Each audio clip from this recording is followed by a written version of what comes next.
أعوذ بالله من الشيطان الرجيم. بسم الله الرحمن الرحيم. الرحمن علم القرآن خلق الإنسان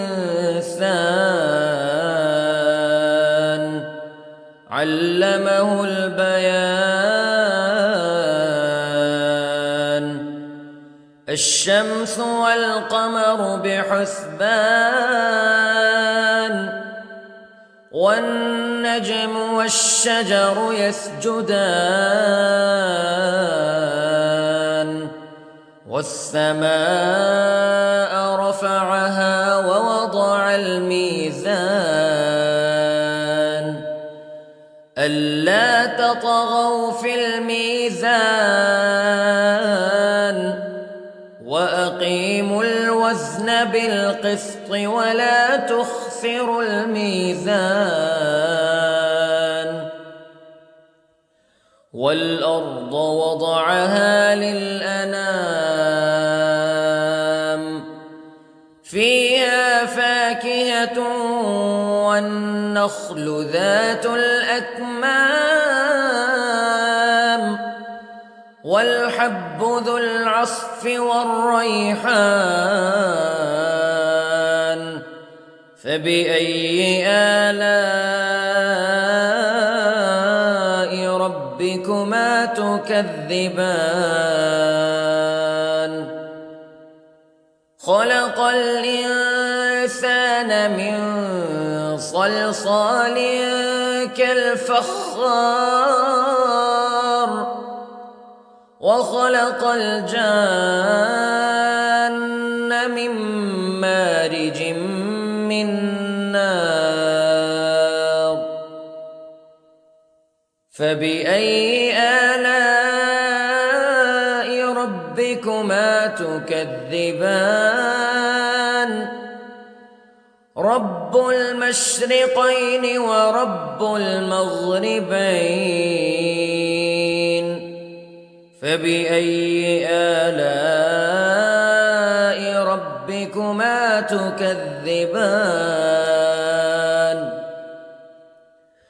مرج البحرين يلتقيان بينهما برزخ لا يبغيان فبأي آلاء ربكما تكذبان. يخرج منهما اللؤلؤ والمرجان فبأي آلاء ربكما تكذبان.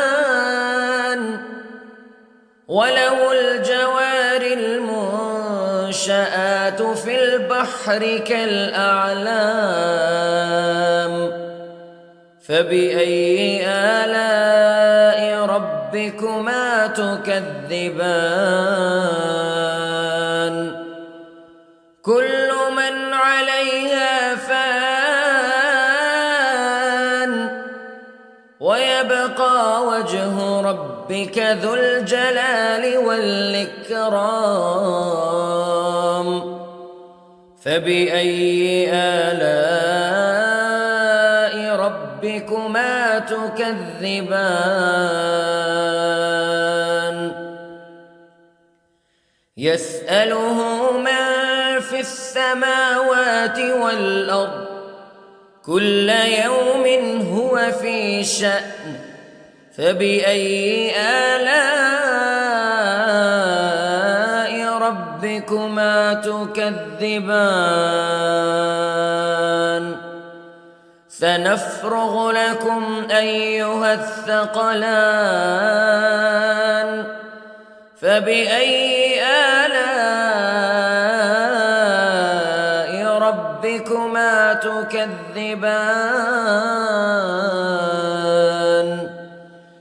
يا معشر الجن والإنس استطعتم أن تنفذوا من أقطار السماوات والأرض فانفذوا لا تنفذون إلا بسلطان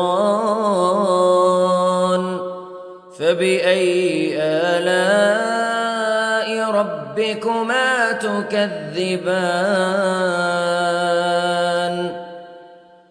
يرسل عليكما شواظ من نار ونحاس فلا تنتصران فبأي آلاء ربكما تكذبان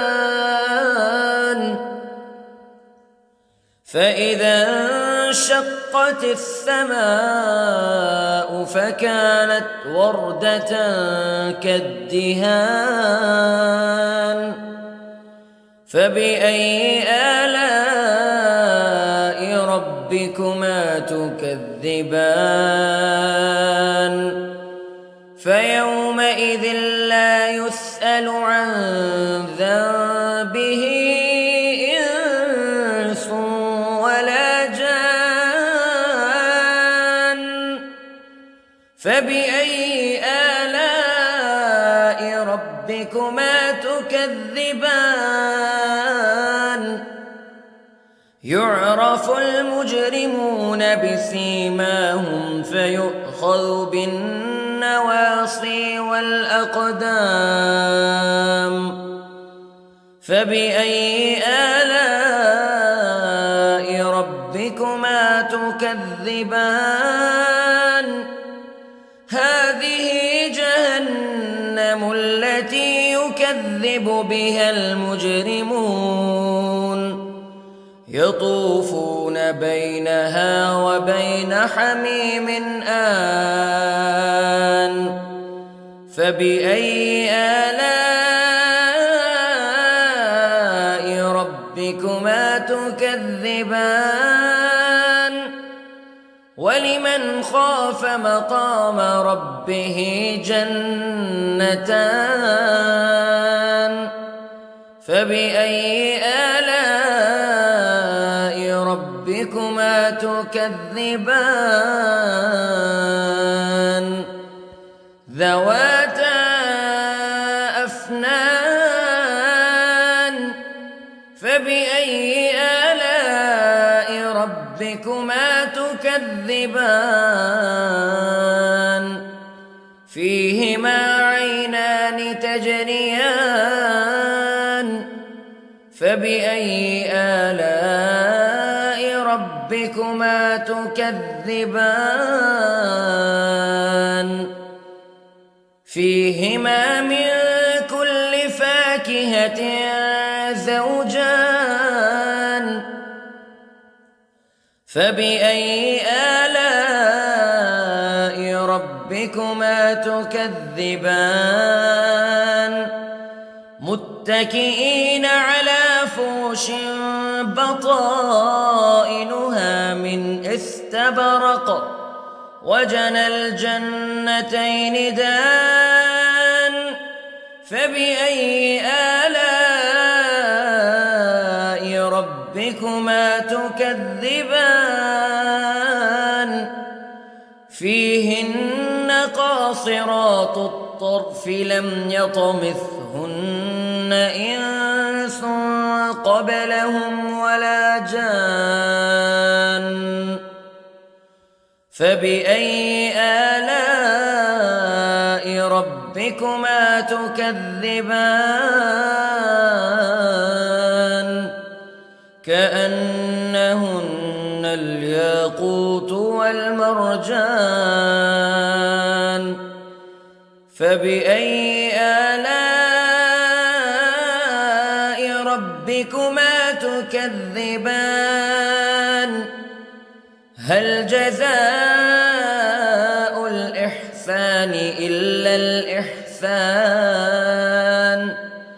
فبأي آلاء ربكما تكذبان ومن دونهما جنتان فبأي آلاء ربكما تكذبان